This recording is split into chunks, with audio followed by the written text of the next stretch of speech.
Ake ngithathele ithuba nginibingelele bazalwane egameni likaJesu Kristu waseNazaretha. Amen. Okhulumayo uTheo wakaMashengeti Sibongo. Sisemndeni Fellowship Christian Center wena wakithi. Ngithanda ukubonga uJehova ngomusa wakhe, sibonga uNkulunkulu ngothando lwakhe. Sibonga uNkulunkulu ngokusigcina nokusilondoloza singabantwana bakhe. Even though there are so many challenges esihlangabezene nawo siwumzimba kaKristu, kepha sibonga lo musa asenzele wona namhlanje ukuthi sisahlephula isinkwa esiyizwi lakhe. Uthi uJesu uma sikhuleka simcela uBaba ukuthi Baba siphe namhlanje, siphe namuhla isinkwa sethu semihla ngemihla. Ngoba isinkwa siyahamba siphele, kepha isinkwa esiyizwi likaNkulunkulu yiso esiletha isustenance noma yiso esisustaina impilo zethu. Isinkwa esiwumsebenzi siyahamba siphele, isinkwa esiyibhizinisi siyahamba siphele, kepha isinkwa esiyizwi lenkosi yiso esisustaina zethu izimpilo. Kunamazwi esiwathola encwadini kaJob chapter 1, uma ufunda uverse 1 ukuya kuverse 4, iBhayibheli liyachaza the importance of having a relationship with God as a parent. Ngoba lokho akusizi wena umzali kuphela, kodwa kusiza nabantwana ukuthi bahlale noma bakhule ngalendlela uNkulunkulu afisa ngayo. Remember now, uNkulunkulu ubeke umzali, whether ungumama ekhaya ukhulisa abantwana as a single parent, or ungubaba ushadile unomndeni ukhulisa umndeni, ukubeke as a visionary as a parent ukuthi ulide umndeni wakho, and then your legacy ozoyishiya ebantwaneni must continue nabo bachubeka in the very same pattern okhulise ngayo abantwana, of which is the pattern outline uNkulunkulu ngemindeni. uNkulunkulu unguNkulunkulu wemindeni, ngakho ayikho into emhlukumeza ngokuthi abone imindeni isafara, abone imindeni ingasiyilento yena afisa ukuthi imindeni ibe yiyo, ngoba inhliziyo kaNkulunkulu iyinhliziyo yomndeni. So ngifuna ukuchaza the way izwi lenkosi libeka uJobe ngakhona as a family man, ukuthi uJob understood that uNkulunkulu has placed me in this family as a visionary. uNkulunkulu has placed me as a family man to provide for my family. Uma ungathi uyabheka kuwo wonke ama-social ills akhona ezweni, abantu abayenza i-psychology, if mhlambe kunomntwana ongaperformi kahle esikolweni, the easiest ways to find out ukuthi yini inkinga ngalomntana, they would ask him or her ukuthi i-relationship yakho nabazali bakho injani, or uphuma ekhaya elinjani. That's where you would see ukuthi isitha sishaya cala emakhaya, so that when you go out already you don't have a direction, uwumntwana noma uwumuntu nje uphila, because ama-social ills amaningi avela emakhaya, and then it affects ama-communities esihlala kuwo. So lithi izwi lenkosi uJobe, he was a faithful man to God and he avoided anything evil. So uJobe in the area la bekahlala khona wayekhona amanye amadoda aphila endaweni yase-Uzi, but izwi lenkosi malithi there was a certain man, which means it separates uJobe from the rest of the men abebahlala endaweni yase-Uzi.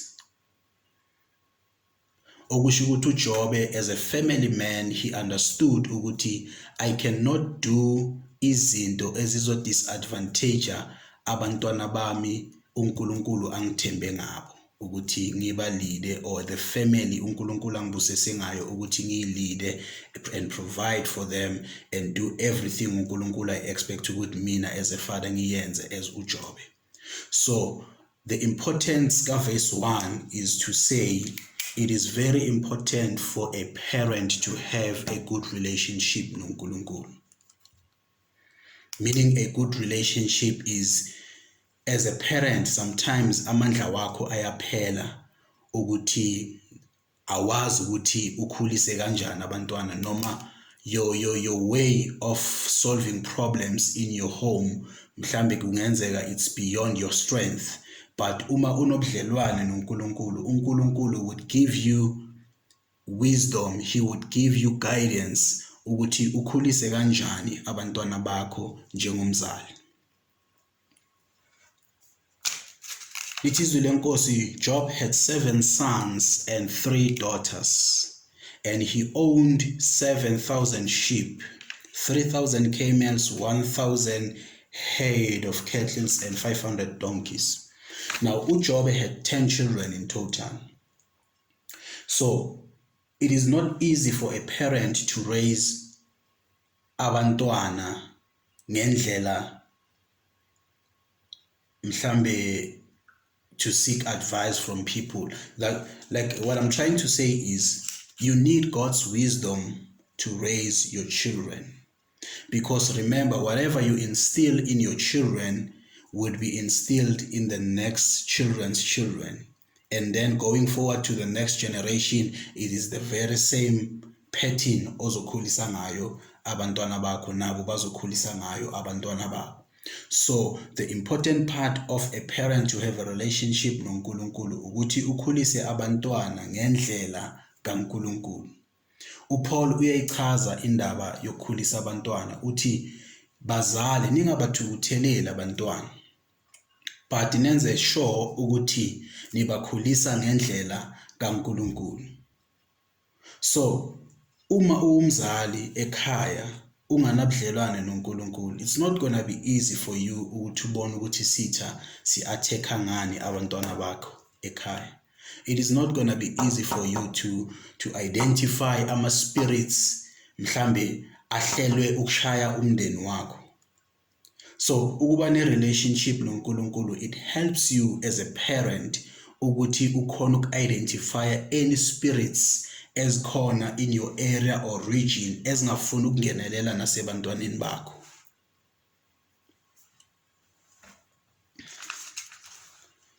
So uverse 3 uchaza i-wealth kaJob, kusho ukuthi uJobe he was a rich man. Lithizwe lenkosi, uJobe he also had a large number of servants and he was the richest man in the east. Ukusho uJobe, he was a businessman, he had everything, he was wealthy.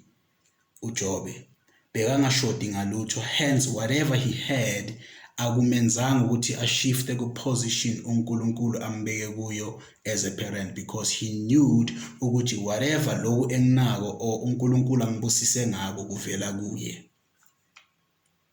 So the challenge is now, singamadoda amaningi, sometimes we become so blessed in such a way that our blessings would drive us away from the position uNkulunkulu asibeke kuyo.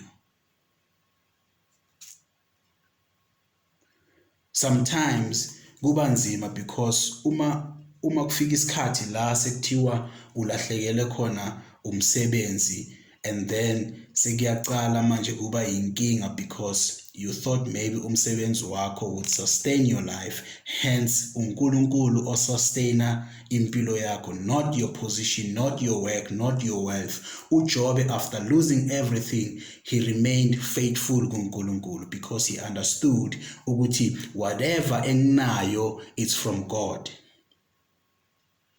And the relationship yakhe noNkulunkulu beyingadeterminwa ukuthi uNkulunkulu mbusise kangakanani, beyidetermina ukusaba nokwenza ngalendlela uNkulunkulu afisa ngayo. So uJobe, he was a rich man and he had a large number of servants in that area and the richest man in the east. Kusho ukuthi uJobe, the relationship yakhe noNkulunkulu as a father, as a family man, imenze ukuthi even nakuzisebenzi zakhe to treat his servants in a way that kwangathi yena he was serving the Lord himself. So uPaul uyayikhuluma indaba ye-relationship between the employer and the employee ukuthi kwanina eninabantu abasebenza under nina, you make sure ukuthi you don't threaten those people abasebenza under nina, but instead serve them as if you were serving God himself, because there is one master for both servant and the master. Kahle kahle iBhayibheli uPaul uchaza ukuthi nani eninama employees, you make sure ukuthi you serve your employees according to as if you were serving the Lord. Okusho ukuthi ningaba mistreat ama employees wenu, because there's only one master, which is God, who is the master of both the employer and the employee. So uJob, because of the relationship or a good relationship anayo noNkulunkulu, akukho eBhayibhelini la sithola khona ukuthi uJob was mistreating his employees, yet he was a rich man but beka humbled. So ukubaluleka kwe-relationship yomzali noNkulunkulu, it goes down to how your children are united. Because lithi iBhayibheli uJobe abantwana bakhe, they would go out and feast ezindlini zabo, mhlambe namuhla baya endlini kalona bayamemana bebiza bosisi babo bahlali bayodla babonke. uJobe, it's because of the relationship bekanayo noNkulunkulu as a father in the house, unite abantwana bakhe ukuthi bazwane. Nowadays kupossible ukuthi uthole abantwana bomuntu abazalwa umama nobaba oyi-one bangazwani, babe ma-enemies. Why? Not because maybe ukhona wonile phakathi, but one of the factors contributing towards such division ukuthi abazali, they did not have a good relationship noNkulunkulu. So hence ngisho ngithi kubalulekile ukuthi as a parent kumele ube nobudlelwane noNkulunkulu, so that God will give you wisdom on how to raise your children.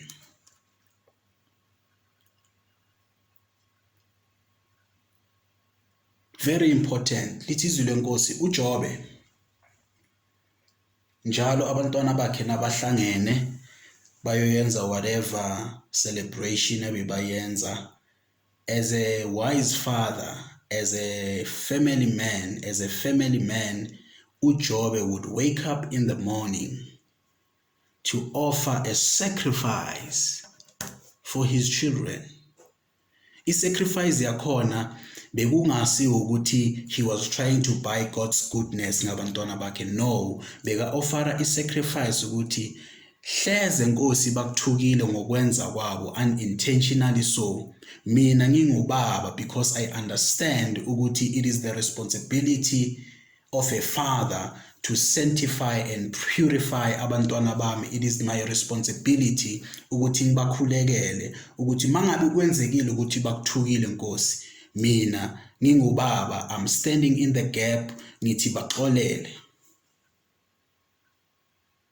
Because abantwana bakaJob, they would look at indlela ubababo bekayenza ngakhona izinto. So there is no way ukuthi uSathane angashaya ngedivision endlini ukube ubaba united noNkulunkulu noma ubaba une relationship noNkulunkulu. It is not easy.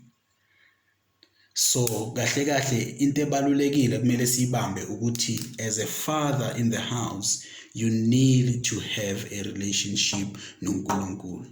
Indlela osolva ngayo ama-problems wekhaya, you need to have ibudlelwane noma ubudlelwane noNkulunkulu. It is very important. It is very important. Now, Lithi izwi lenkosi, when the sons of God came to present themselves before God, the enemy isitha sizile naso. When the sons of God came to present themselves before God, the word of God says the enemy also came. So, a father who has a relationship noNkulunkulu would understand ukuthi izimpi esizilwayo njengemindeni are not physical, but kunesitha esifuna ukuletha idivision emindenini. If isitha sikhona ukuza la abantwana bakaNkulunkulu beza kuNkulunkulu khona, kulula ukuthi isitha singangenelele emakhaya sifake division I mean. Kulula ukuthi isitha singenelele sifaka i-anger ebafaneni. Kulula isitha ukuthi singenelele sifaka i-anger kubobaba. So, ukuze si-understande indlela kaNkulunkulu, we need to have a relationship with God, especially abazali. It is very important as a parent to have a relationship noNkulunkulu, because ukukhulisa umntwana, you need to draw wisdom from God. Ukukhulisa izingane noma ukukhulisa umndeni, we need to have a relationship noNkulunkulu. Your dispute resolving mechanism oyisebenzisayo kakho, it has to be godly. You don't just go and seek advice ngomntwanakho to anyone else than uNkulunkulu. Because uNkulunkulu, he knows your children more than you do. uNkulunkulu, that is why lithi izwi lenkosi la uJobe would pray for his children according to each and every character of his child. Bekabakhulekela according to their characters, not just nje abakhulekele, but he would understand ukuthi indlela engikhuluma ngayo nalo angeke ifane nendlela engizo-addressa lo. So when he prays, he knows them, uyazi ukuthi kumele akhuleke kanjani. Hence, abazali, we need to have a relationship noNkulunkulu. Kuwo wonke ama-social ills, as I've mentioned earlier on, ukuthi kuwo wonke ama-social ills akhona emhlabeni, ezweni esiphila kiwo, the only way ukuthi uwa-trace uchecka ukuthi umntwana uye ekhayeni elinjani. So for you as a parent to avoid izinto eziningi ngabantwana, you need to have a good relationship noNkulunkulu. uPaul uyachaza after he explained indaba yokuthi abantwana nabazali, children obey your parents in the Lord, for this is right. Uyaqhubeka kwamanye amaverse ukhuluma ngabantwana nabazali, ukhuluma nabazali nabantwana, and then makavala le chapter uthi finally be strong in the Lord and in the power of his might. So how are you going to be able to be strong in the Lord whereas you are not in the Lord as a parent? So uyokhona ukulwa kanjani nezimo ezihlasela umndeni wakho noma ifamily yakho or your relative if you don't have a relationship noNkulunkulu? Uyokhona ukulwa kanjani nezimo ezihlasela abantwana bakho uma unganabo ubudlelwane noNkulunkulu? Because uNkulunkulu, when you pray for your children, ukupha wisdom yokuthi how to solve some of the problems or how to solve izinkinga abantwana bakho abahlangabezana nazo. So kubalulekile ukuthi sibe nobudlelwane noNkulunkulu. It's very important, especially abazali nathi as young men emakhaya. uNkulunkulu has given us the mandate yokuthi silide amakhaya. So we need to have a relationship noNkulunkulu in order for us to see ukuthi sitha siza ngakuphi.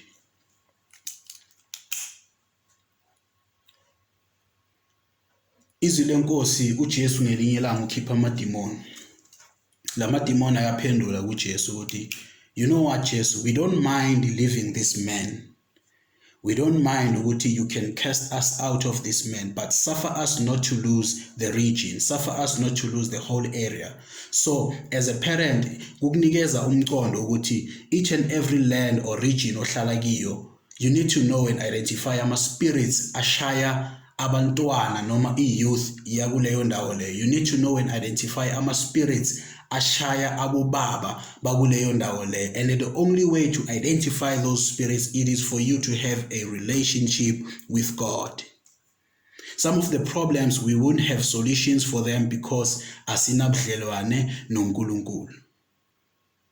Uyachaza uJesu ukuthi ngaphandle kwami ningenze lutho. Same as abazali, without God you can't do anything. Same as sibafana, same as youth, ngaphandle kwaNkulunkulu singenze lutho.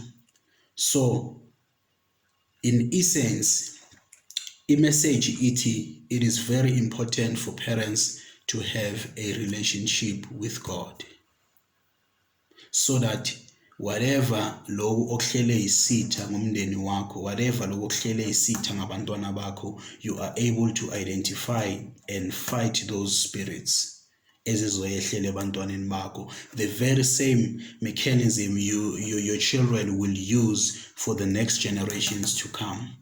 Hence, you're securing ilegacy yala ekhaya because you taught your children ngendlela uJehova afuna ukuthi bakhule ngayo.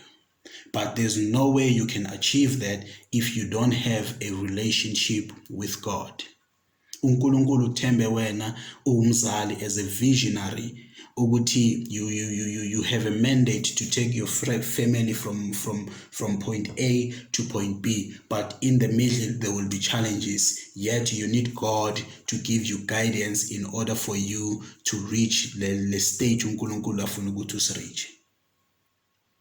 Otherwise usathane uyakhona ukungenelela emakhaya ashaye ebantwaneni ngoba abazali abanabudlelwane noNkulunkulu. So uyingozi umzali onganabudlelwane noNkulunkulu because ku-disadvantageka abantwana. So it's very important for us to understand that the relationship noNkulunkulu, especially ebazalini. uNkulunkulu anibusise.